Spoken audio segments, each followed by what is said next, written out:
Несмотря на принимаемые меры, в республике продолжает сохраняться высокая нагрузка на мировых судей. Сейчас это в среднем 600 дел на одного представителя Фемиды, но на отдельных участках доходит и до 900.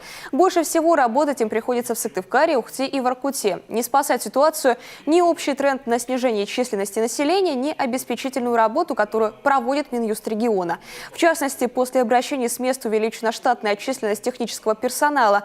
Дело производителей и архивариусов продолжается обновление материальной базы, упрощает работу и переход на электронный документооборот. Впрочем, все эти процессы не такие стремительные, потому что сдерживаются финансовым обеспечением. Также судейское сообщество предлагает отменить периодическое их переназначение на должность.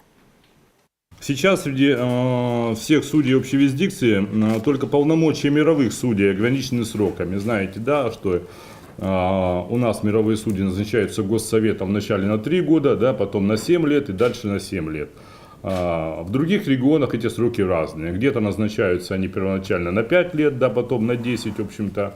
И хотят вот эту процедуру не унифицировать, да, а привести к тому, чтобы мировые судьи назначались тоже без ограничения срока полномочий, как и федеральные судьи, то есть судьи районных городских судов, а срок ограничивался только 70-летием, да, то есть предельным возрастом.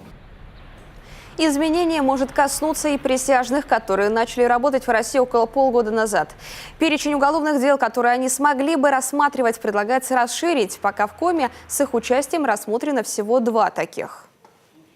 Осудить человека, принять решение его виновности на общебытовом уровне, как говорится, в разговоре, это очень легко, а на самом деле это очень сложно.